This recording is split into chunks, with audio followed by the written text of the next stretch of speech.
جیسے کورٹ کو جانے کے لیے ایڈوکیٹ کا سہارا لینا ضروری ہے، اسی طرح سے چھت پر چڑھنے کے لیے سیڑھی کا سہارا لینا ضروری ہے، بغیر سیڑھی کے آپ چھت پر نہیں جا سکتے۔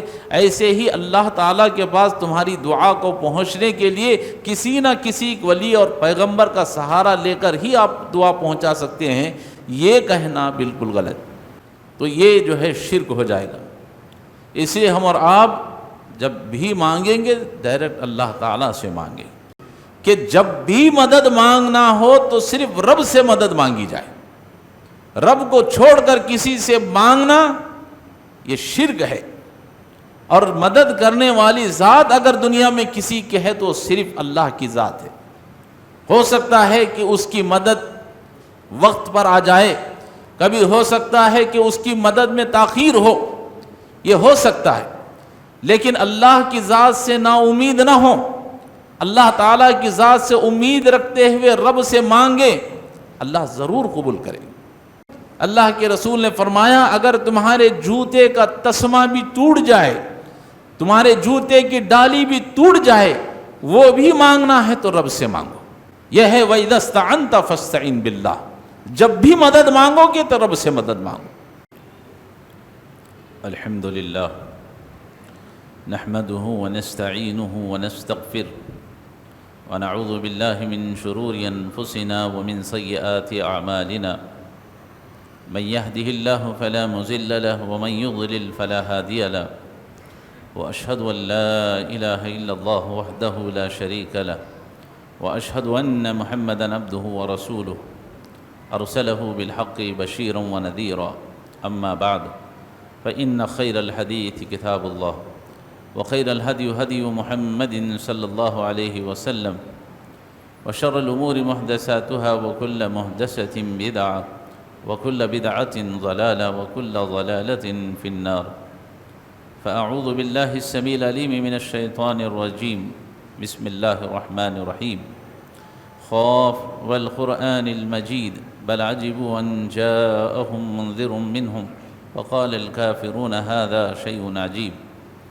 أئذا متنا وكنا ترابا ذلك رجع بعيد، قد علمنا ما تنقص الأرض منهم وعندنا كتاب حفيظ، بل كذبوا بالحق لما جاءهم فهم في أمر مريج، أفلم ينظروا إلى السماء فوقهم كيف بنيناها وزيناها وما لها من فروج، والأرض مددناها وألقينا فيها رواسي وأنبتنا فيها من كل زوج بهيج، تبصرة وذكرى لكل عبد منيب، ونزلنا من السماء ماء مباركا فأنبتنا به جنات وحب الحصيد والنخل باسقات لها طلع نضيد، رزقا للعباد وأحيينا به بلدة ميتا كذلك الخروج۔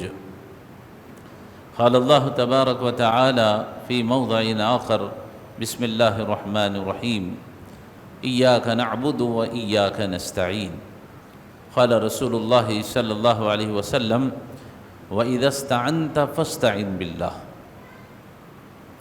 تمام قسم کی تعریفیں، حمد و ثنا، کبریائی اور بڑائی اسی اللہ وحدہ لا شریک کے لیے لائق اور زیبا ہے، جو تمام جہانوں کا مربی و پالنہار ہے۔ درود و سلام نازل ہوں تمام انبیاء علیہ السلام پر، خصوصاً میرے اور آپ کے نبی تاجدار مدینہ حضرت جناب محمد رسول اللہ صلی اللہ علیہ وسلم پر۔ اللہ کے نبی صلی اللہ علیہ وسلم ایک صحابی کو نصیحت کرتے ہوئے فرما رہے ہیں، چھوٹی نصیحت، چھوٹی حدیث ہے، صرف 2 جملوں میں حدیث ہے۔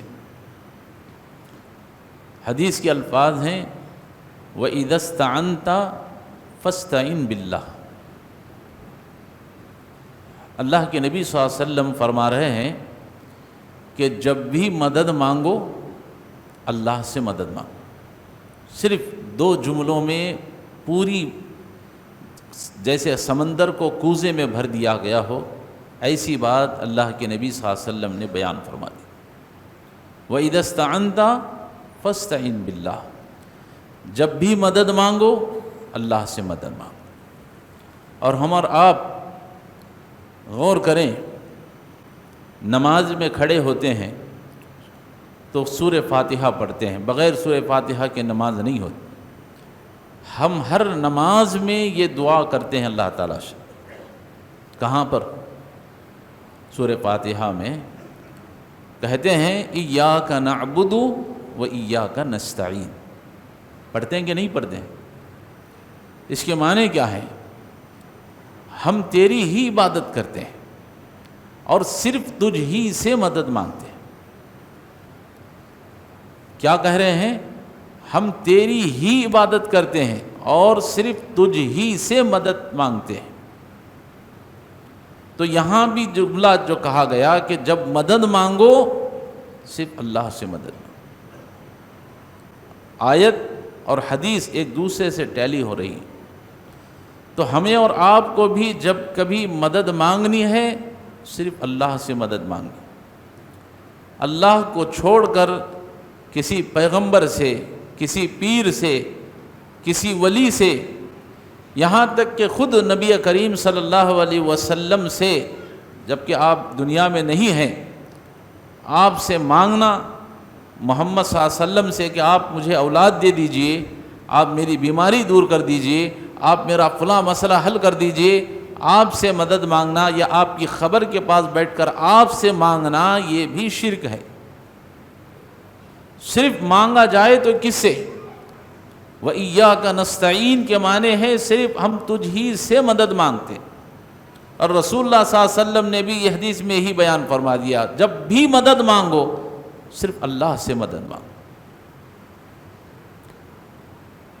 ہاں ایک چیز ہے، مدد مانگنے کا مطلب، مثال کے طور پر آپ کے گھر میں چوری ہو گئی، آپ کو پولیس کو بلانا ہے، تو آپ نے فون کے ذریعے سے اس کو بات کی، تو یہ فون کی آپ نے مدد لی، یہ شرک نہیں ہے، یہ ما فوق الاسباب ہے۔ اسباب کے ذریعے سے مدد مانگنا یہ الگ چیز ہے۔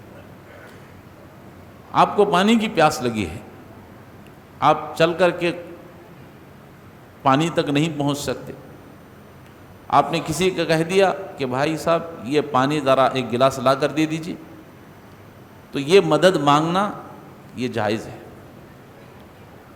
بعض لوگ کیا کرتے ہیں، دیکھو تم ایسا نہیں مانگتے، بیٹھے ہوئے ہو، ایک آدمی سے بولے کہ بھئی پانی لا کر دو، کیا تم نے غیر اللہ سے مدد نہیں مانگی؟ تو یہ ایسا نہیں ہے، یہ اسباب کے ذریعے سے اللہ سے مدد مانگی جا سکتی ہے۔ یعنی کچھ اسباب اللہ اور اس کے رسول نے بیان کر دیے ہیں، ان اعمال کے ذریعے سے اللہ سے مدد مانگی جا سکتی ہے۔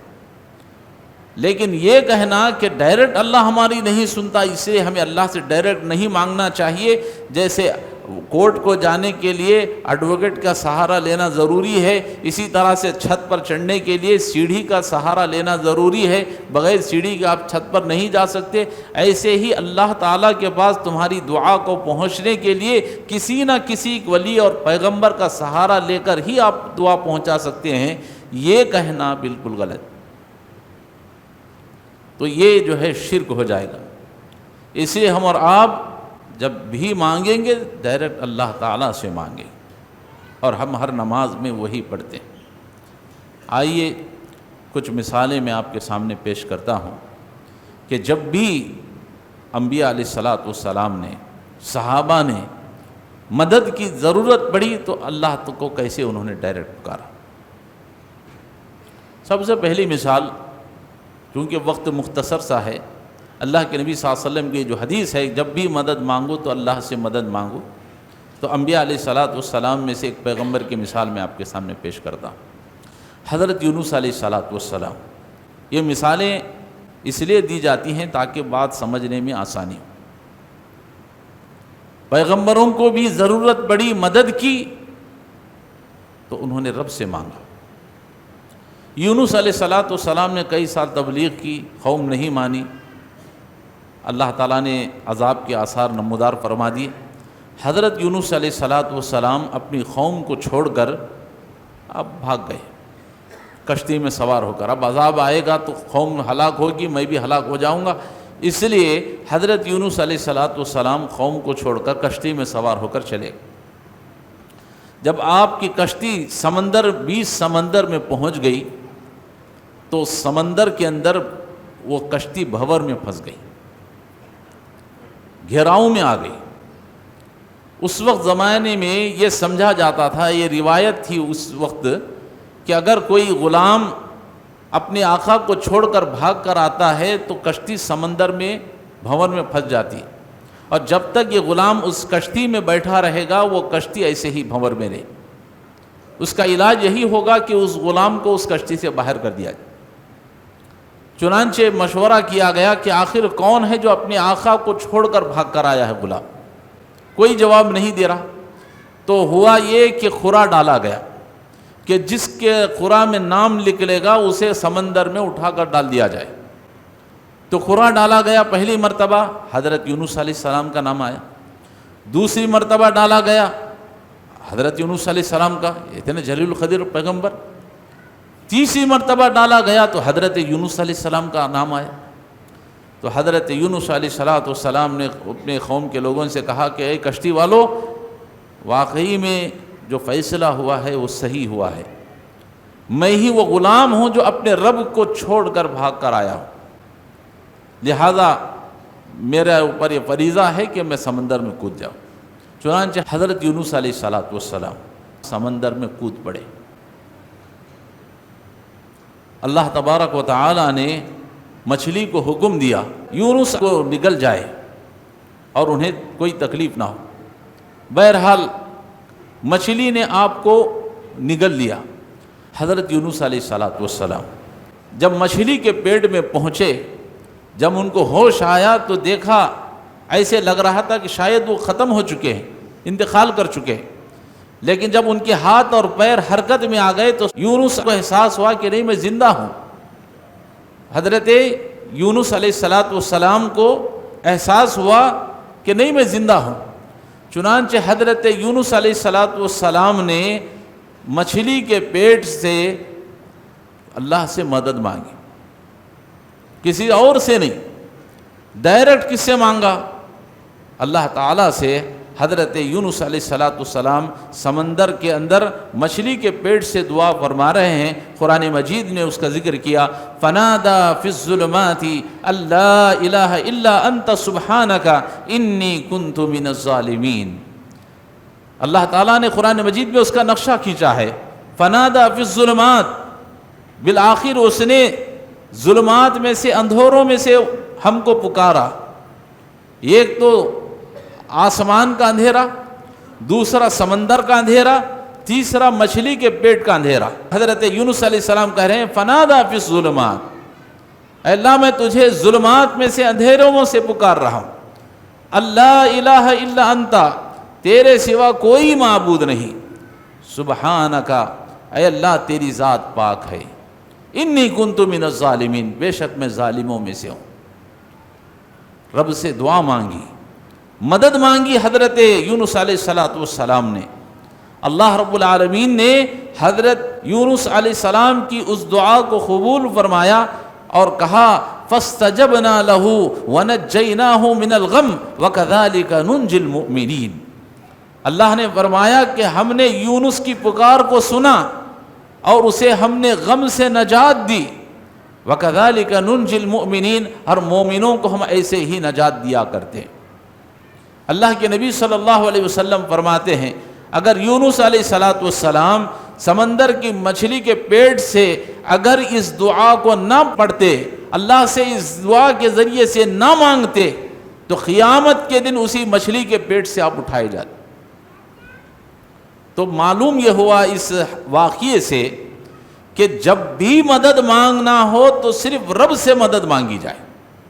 رب کو چھوڑ کر کسی سے مانگنا یہ شرک ہے، اور مدد کرنے والی ذات اگر دنیا میں کسی کے ہے تو صرف اللہ کی ذات ہے۔ ہو سکتا ہے کہ اس کی مدد وقت پر آ جائے، کبھی ہو سکتا ہے کہ اس کی مدد میں تاخیر ہو، یہ ہو سکتا ہے، لیکن اللہ کی ذات سے نا امید نہ ہو۔ اللہ تعالیٰ کی ذات سے امید رکھتے ہوئے رب سے مانگے، اللہ ضرور قبول کرے۔ قربان جائیے انبیاء علیہ السلام پر۔ ایک اور پیغمبر کی مثال میں آپ کے سامنے پیش کرتا ہوں۔ بڑے ذلیل القدر پیغمبر حضرت زکریا علیہ السلام. حضرت زکریا علیہ السلام کو اولاد نہیں تھی. آپ نے آپ کی سالی کی بیٹی مریم علیہ السلام کو پال لیا تھا. اس دور میں وہ اس وقت کا مسئلہ تھا، اس وقت جائز تھا، لیکن آج کے امت محمدیہ میں کسی کو اڈاپٹ کر لینا یہ جائز نہیں. بہرحال حضرت پیغمبر کے بارے میں آتا ہے، زکریا علیہ السلام کے بارے میں. حضرت زکریا علیہ السلام ان کے پاس جو حضرت مریم علیہ السلام تھی ایک کمرے میں رہتی تھی. جب بھی آپ باہر جاتے تو کمرے کو قفل لگا کر جاتے، اور جب آپ واپس آتے حضرت زکریا علیہ السلام جب کمرہ کھولتے تھے تو دیکھتے تھے کہ آپ کے کمرے کے اندر بے موسم کے پھل پڑے ہوئے، بے موسم کے پھل آپ کے کمرے میں. حضرت زکریا علیہ السلام حیران ہو جاتے اور پوچھتے تھے، قال یا مریم انا لکی ھذا، کہتے ہیں اے مریم یہ پھل تمہارے پاس جو بے موسم کے پھل ہیں، گرمی کے موسم کے پھل سردی کے موسم میں دکھ رہے ہیں اور سردی کے موسم کے پھل گرمی میں دکھ رہے ہیں. تو حضرت زکریا علیہ السلام پوچھتے ہیں، قال یا مریم انا لکی ھذا، اے مریم یہ بے موسم کے پھل تمہارے پاس کیسے آ گئے؟ تو حضرت مریم علیہ السلام کہتی ہیں، قالت ہوا من عند اللہ، کہتے ہیں یہ میرے رب کی طرف سے ہے. قالت ہوا من عند اللہ، یہ اللہ کی طرف سے. اور اللہ جس کو چاہتا ہے بے شمار بے حساب رزق عطا کرتا ہے. حضرت زکریا علیہ السلام، اب میں پوائنٹ پر آ رہا ہوں. حضرت زکریا علیہ السلام سوچنے لگے کہ جب اللہ تبارک و تعالی بغیر موسم کے پھل دے سکتا ہے مریم کو، تو کیا اللہ مجھے اولاد نہیں دے سکتا؟ چنانچہ حضرت زکریا علیہ السلام ایک کونے میں بیٹھ کر رب سے دعا کرتے ہیں. قرآن مجید نے اس کو بیان فرمایا سورہ مریم کے اندر، اذ نادى ربه نداء خفيا قال رب اني وهن العظم مني واشتعل الرأس شيبا ولم اكن بدعائك رب شقيا واني خفت الموالي من ورائي وكانت امراتي آخرا فهب لي من لدنك وليا. حضرت زکریا علیہ السلام رب سے دعا کر رہے ہیں. اذ نادى ربه نداء خفيا، کہتے ہیں اللہ میں یہاں چھپ کر کے تجھ سے دعا مانگ رہا ہوں، شرمندگی سے چھپ کر کے آپ رب سے دعا کر رہے ہیں. کہتے ہیں وَإِنِّي خَفْتُ الْمَوَالِيَ مِنْ وَرَاءِ، قرآن مجید نے کہا وَإِنِّي وَاشْتَعَلَ الرَّأْسُ شَيْبًا، وہ دعا کرتے ہیں اے میرے پروردگار میں بوڑھا ہو چکا ہوں، میرے بال سفید ہو چکے ہیں، میری ہڈیاں کمزور ہو چکی ہیں اور میری بیوی بانجھ ہے، لیکن تیری ذات سے نا امید نہیں ہوں. فَهَبْ لِي مِن لَّدُنْكَ وَلِيًّا، اے میرے پروردگار میں تجھ سے اپنا وارث مانگتا ہوں. بڑھاپے کی حالت میں حضرت زکریا علیہ السلام رب سے اولاد مانگ رہے، مایوس نہیں ہوئے. تو یہی ہے وَإِذَا اسْتَعَنْتَ فَاسْتَعِنْ بِاللَّهِ، جب بھی مانگو تو رب سے مانگو.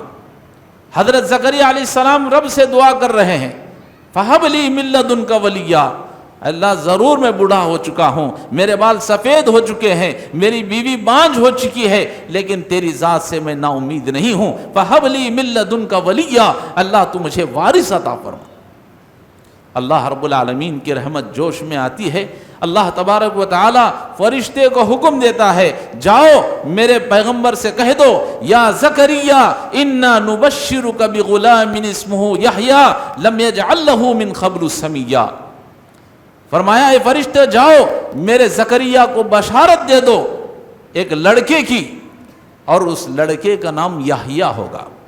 یہ بھی سنا دو، اور یہ وہ ہوگا جو وقت کا آنے والا پیغمبر ہوگا. اللہ اکبر. اس آیت سے بھی اس واقعے سے بھی کیا معلوم ہوا؟ یہی بات معلوم ہو رہی ہے کہ جب بھی مدد مانگیں گے تو رب سے مدد مانگیں. اللہ کے سوا کسی سے مدد نہیں مانگے، اور اللہ کے ذات سے مانگے تو نا امید ہو کر کے نہ مانگے۔ لا تقنطوا من رحمت اللہ، اللہ نے کہا اے میرے بندو میری رحمت سے مایوس نہ ہو، مانگو مجھ سے، میں تمہارے شہرک سے زیادہ قریب ہوں، اگر تم مانگتے ہو تو میں ضرور عطا کروں۔ میرے اور آپ کے نبی جناب محمد رسول اللہ صلی اللہ علیہ وسلم کی زندگی ہمارے لیے نمونہ ہے۔ آپ صلی اللہ علیہ وسلم نے جب کبھی مدد کی ضرورت پڑی تو آپ نے رب سے مانگنے کا حکم دیا، آپ نے خود مانگا، اور یہاں تک بھی کہہ دیا کہ اگر تمہیں مدد کی ضرورت پڑے، 1,00,000 2,00,000 20,00,000 50,00,000 نہیں، 1,000 2,000 نہیں، اللہ کے رسول نے فرمایا اگر تمہارے جوتے کا تسمہ بھی ٹوٹ جائے، تمہارے جوتے کی ڈالی بھی ٹوٹ جائے، وہ بھی مانگنا ہے تو رب سے مانگو۔ یہ ہے وَإِذَا اسْتَعَنْتَ فَاسْتَعِنْ بِاللَّهِ، جب بھی مدد مانگو گے تو رب سے مدد مانگو۔ اللہ کے نبی صلی اللہ علیہ وسلم کی تاریخ پڑھیں، آپ سیرت کو پڑھیں، جنگ بدر کی تاریخ اٹھا کر کے پڑھ لیں۔ صبح میں جنگ بدر ہونے والی ہے، رات میں اللہ کے نبی صلی اللہ علیہ وسلم نے لشکر پر نظر ڈالی تو دیکھا کہ ایک طرف کافروں کا لشکر ہے جو 1000 آدمیوں سے بھرا ہوا ہے، اور اس میں 700 اونٹ ہیں، 300 گھوڑے ہیں، ہر قسم کے ہتھیار سے دشمنوں کا لشکر لیس ہے، ہر قسم کا ہتھیار ان کے پاس موجود ہے۔ اور دوسری طرف آپ نے صحابہ پر نظر ڈالی تو دیکھا 313 صحابہ ہیں۔ کتنے گھوڑے؟ 2 گھوڑے ہیں، 70 اونٹ ہیں۔ کیا ان کا مقابلہ ہے آپس میں؟ آپ اندازہ لگائیں، ایک طرف 1000 کا لشکر، دوسری طرف 313 کا لشکر، ایک طرف 700 اونٹ ہیں، دوسری طرف 70 اونٹ ہیں، ایک طرف 300 گھوڑے ہیں تو دوسری طرف صرف 2 گھوڑے ہیں، اور بے سر و سامان ہے، ہتھیار نہیں ہے، کسی کے پاس تلوار ہے تو بھالا نہیں ہے، بھالا ہے تو برچھی نہیں ہے، برچھی ہے تو تیر نہیں ہے، تیر ہے تو کمان نہیں ہے، بے سر و سامان صحابہ، نہتے صحابہ۔ اللہ کے نبی صلی اللہ علیہ وسلم کو ہیبت طاری ہوئی، صبح میں جنگ ہونے والی ہے، اللہ کے نبی صلی اللہ علیہ وسلم نے اپنے کندھوں پر مونڈھوں پر چادر ڈالی اور پکارا تو کس کو پکارا؟ اللہ کے دربار میں ہاتھ اٹھا کر کے رب سے دونوں ہاتھوں کو اٹھا کر دعا کر رہے ہیں۔ دعا کے الفاظ کیا ہیں؟ کہتے ہیں اللہم انجز لی ما وعدتنی، اللہم آتی ما وعدتنی، اللہم ان تہلک العصابۃ من اہل الاسلام لا تعبدوا فی الارض۔ اللہ کے نبی صلی اللہ علیہ وسلم اپنے دونوں ہاتھوں کو اٹھا کر دعا کر رہے ہیں، اللہم انجز لی ما وعدتنی، اے اللہ جو وعدہ تو نے مجھ سے کیا ہے اللہ اس وعدے کو پورا فرما۔ اللہم آتی ما وعدتنی، اے میرے پروردگار جو وعدہ تو نے مجھے کیا ہے اللہ اس وعدے کو عطا فرما۔ اللہم ان تہلک ہذہ العصابۃ، اے اللہ یہ مٹھی پر مسلمانوں کی جماعت ہے، اگر یہ ختم ہو گئی، یہ ہلاک ہو گئی، جنگ میں ہار گئی، لا تعبدوا فی الارض، پھر تیرا زمین پر نام لینے والا، تیری عبادت کرنے والا کوئی نہیں ہوگا۔ اللہ تو میری مدد فرما، اللہ تو میری مدد فرما۔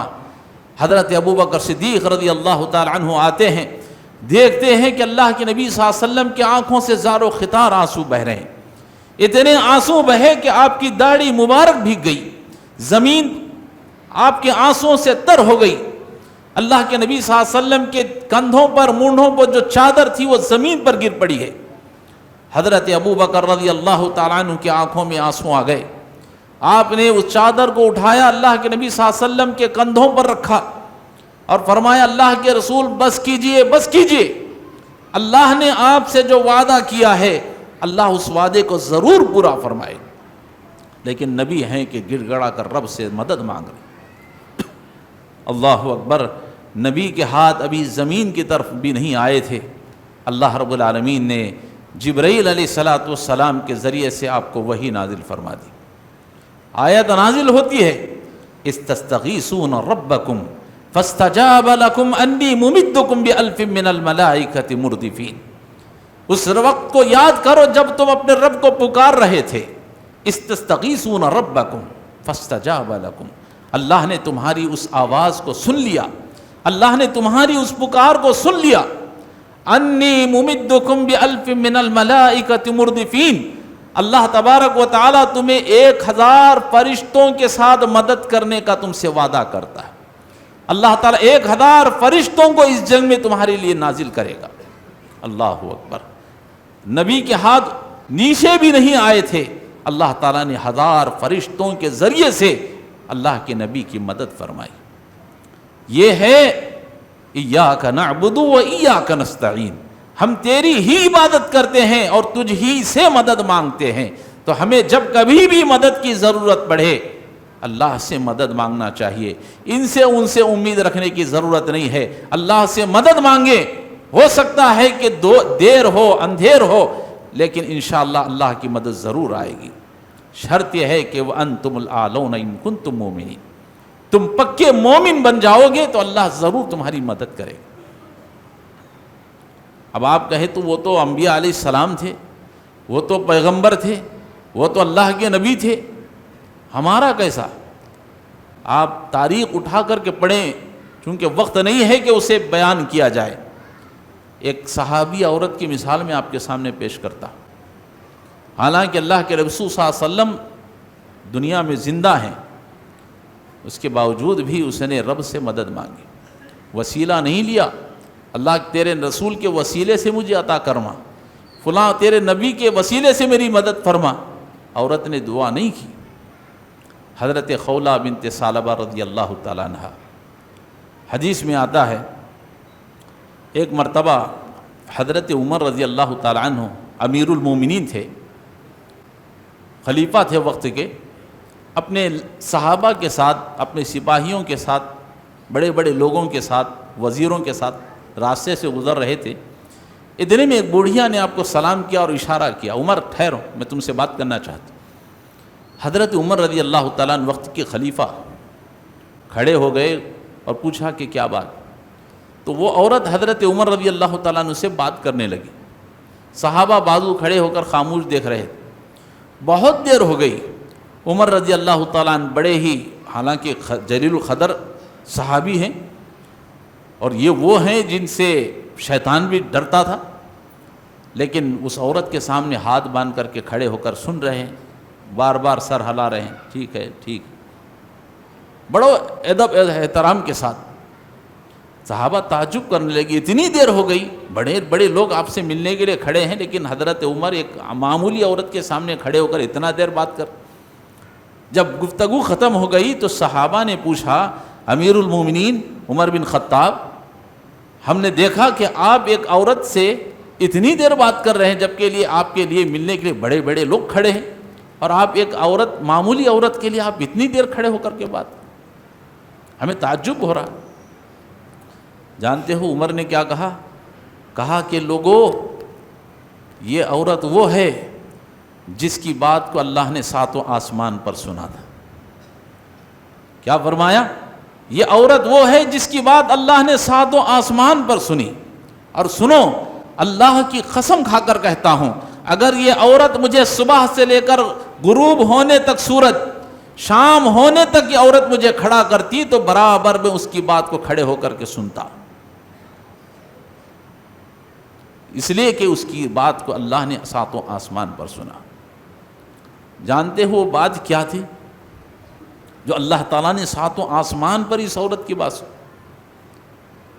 حدیث اٹھا کر کے دیکھیں۔ حضرت اوس بن ثابت رضی اللہ تعالیٰ عنہ، یہ اس عورت کے شوہر تھے، خولہ بنت ثعلبہ کے۔ ابھی طلاق کا مسئلہ نہیں آیا تھا۔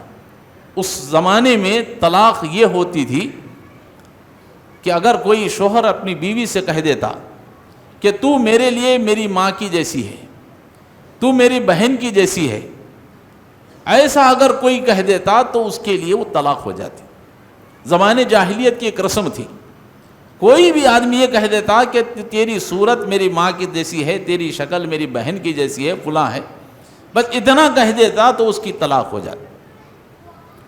تو حضرت اوس بن ثابت رضی اللہ تعالیٰ عنہ بوڑھاپے میں تھے، غصے میں آئے، چڑچڑاپن تھا، غصے میں آ کر انہوں نے اپنی بیوی سے اتنا کہہ دیا کہ تو میرے لیے میری ماں کی طرح ہے، طلاق ہو گئی۔ حضرت خولہ بنت ثعلبہ رضی اللہ تعالیٰ عنہ دوڑتے ہوئے اللہ کے نبی صلی اللہ علیہ وسلم کے پاس آئی، کہا اللہ کے رسول، میرے شوہر جن کے ساتھ میں نے پوری جوانی گزار دی، اب اللہ کے رسول انہوں نے مجھے طلاق دے دی ہے، اللہ کے نبی اب میرا کیا ہوگا؟ میں بے سہارا ہو جاؤں گی، اور اگر انہوں نے مجھے اب طلاق دے دیا ہے تو میرے ان چھوٹے چھوٹے بچوں کا کیا ہوگا، میرا کیا ہوگا؟ اور خود حضرت اوس بن ثابت جو بالکل بوڑھے ہو چکے ہیں، ان کی خدمت کرنے والا کون ہوگا؟ اللہ کے رسول میرا گھر تو بکھر گیا، میرا گھر تو پوری طرح سے ٹوٹ گیا، اللہ کے رسول اب کیا کیا جائے؟ اللہ کے رسول اس زمانے جاہلیت کی جو رسم ہے اس کو توڑ دیں اور میرے لیے کوئی فیصلہ سنا دیں۔ کس سے پوچھ رہی ہو؟ اللہ کے نبی صلی اللہ علیہ وسلم سے۔ اللہ کے نبی صلی اللہ علیہ وسلم نے اس کی پوری بات سنی اور کہا کہ دیکھو، اب تو وہی اصول ہے کہ اگر کوئی یہ کہہ دے گا کہ تو میری ماں کے لیے طرح ہے، میری بہن کی طرح ہے، تمہارا طلاق ہو گیا۔ اللہ نے اس سلسلے میں کوئی حکم نازل نہیں کیا ہے، اب میں تمہارا کچھ نہیں کر سکتا، تمہاری طلاق ہو گئی، جاؤ، میں تمہارا کچھ نہیں کر سکتا۔ اللہ اکبر۔ اللہ کے نبی صلی اللہ علیہ وسلم نے بھی ہاتھ اٹھا دی، کیونکہ نبی کے بارے میں قرآن نے کہا وَمَا يَنْتِقُ إِلَّا إِن يُوحَىٰ وَالنَّجْمِ إِذَا هَوَىٰ مَا ضَلَّ صَاحِبُكُمْ وَمَا غَوَىٰ وَمَا يَنْتِقُ عَنِ الْهَوَىٰ إِنْ هُوَ إِلَّا وَحْيٌ يُوحَىٰ۔ ہمارا نبی اپنے طرف سے کچھ نہیں کہتا، جو کچھ کہتا ہے وہ وحی کے ذریعے سے کہتا۔ خولہ بنت ثعلبہ، اللہ نے کچھ کا نہیں کہا، میں تمہارا فیصلہ نہیں کر سکتا، تمہارا طلاق ہو گیا، تم جا سکتی ہو۔ اللہ اکبر۔ وہ عورت اللہ کے نبی صلی اللہ علیہ وسلم کی مجلس سے اٹھ کر سیدھے گئی، وضو کیا، 2 رکعت نماز پڑھی اور رب سے اس نے دعا کی ہاتھ اٹھا کر کے، اے میرے پروردگار، میں اپنے فیصلے کو لے کر تیرے نبی کے پاس گئی تاکہ تیرا نبی میرے اس مسئلے کو حل کر دے، لیکن تیرے نبی نے خود کہہ دیا کہ میں بھی کچھ نہیں کر سکتا جب کہ اللہ کا حکم نازل نہ ہو، تو اللہ اب میں تجھ سے مدد مانگ رہی ہوں۔ یہ ہے وَإِذَا اسْتَعَنْتَ فَاسْتَعِنْ بِاللَّهِ، جب بھی مدد مانگو تو رب سے مانگو۔ حضرت خولہ بنت ثعلبہ اپنے ہاتھوں کو اٹھا کر رب سے روتے ہوئے، گڑ گڑاتے ہوئے دعا کرتی ہیں، اللہ میرے بچوں کا کیا ہوگا، میرے فیوچر کا کیا ہوگا، میرے شوہر کا جو بڑھاپے کی حالت کو پہنچ گئے ہیں ان کا کیا ہوگا؟ اللہ اس زمانے جاہلیت کی رسم کو ختم فرما دے، اللہ کوئی حکم نازل فرما دے، اب میں مانگنا تو ہے تو صرف تجھ سے مانگتی ہوں۔ اللہ اکبر۔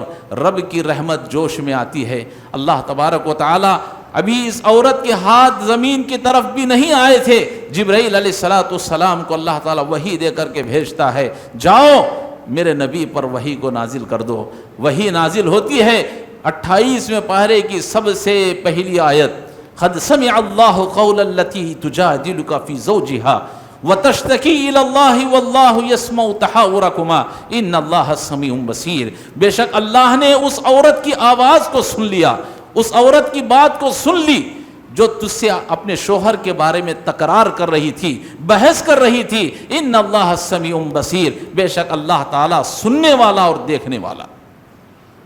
اللہ اکبر۔ حضرت عائشہ رضی اللہ تعالیٰ عنہ بیان کرتی ہیں کہ اس وقت جب یہ عورت اللہ کے نبی سے بات کر رہی تھی میرے گھر کے اندر، میں وہیں پر کمرے کی دہلیز پر کھڑی ہوئی تھی، وہ اللہ کے نبی سے صحبے میں بیٹھ کر بات کر رہی تھی، مجھے نہیں سنائی دیا کہ وہ اپنے نبی سے کیا کہہ رہی تھی، لیکن اللہ کی ذات 7واں آسمان پر اس نے اس آواز کو سن لیا۔ میں کمرے میں وہیں کھڑی تھی، مجھے سنائی نہیں دیا جا رہا تھا کہ وہ کیا اللہ کے نبی سے کہے، لیکن اللہ نے 7واں آسمان پر اس کی بات کو سن لی اور اللہ نے اس آیت کو نازل فرما دی اور اس سسٹم کو اللہ نے ختم فرما دیا۔ تو بتانا یہ چاہتا ہوں کہ اللہ نے اس عورت کی آواز کو دعا کو مانگنے سے سنا، اور اللہ نے اس زمانے جاہلیت کے سسٹم کو ختم کر دیا، اور اللہ نے بھی دوسرا سسٹم اسلام کا قائم فرمایا۔ آج وہ دین اس عورت کی دین ہے، اللہ نے اس کو ذریعہ بنایا تو میں بتانا یہ چاہتا ہوں اس تمام واقعات کے ذریعے سے کہ ان تمام باتوں سے یہی نتیجہ نکلتا ہے کہ اللہ کے نبی صلی اللہ علیہ وسلم نے جو حدیث بیان کی ہے وَإِذَا اسْتَعَنْتَ فَاسْتَعِنْ بِاللَّهِ، کہ جب بھی مانگو مدد مانگو تو اللہ تعالیٰ سے مانگو. یہی ہمیں پیغام ان واقعات سے ملتا ہے. اللہ رب العالمین سے دعا ہے اللہ تعالیٰ ہم سب کو کہنے سننے سے زیادہ ان تمام باتوں کو یاد رکھنے کی توفیق عطا فرمائے، اور جب بھی ہمیں مدد کی ضرورت ہو تو ہمیں صرف اللہ سے مانگنے والا بننے کی توفیق عطا فرمائے. آمین. وآخر دعوانا الحمد للہ رب العالمین. بارک اللہ لنا ولکم فی القرآن العظیم ونفعنا وإیاکم بالآیات والذکر الحکیم. انہ تعالی جواد کریم ملک ورؤوف حلیم ورب حلیم.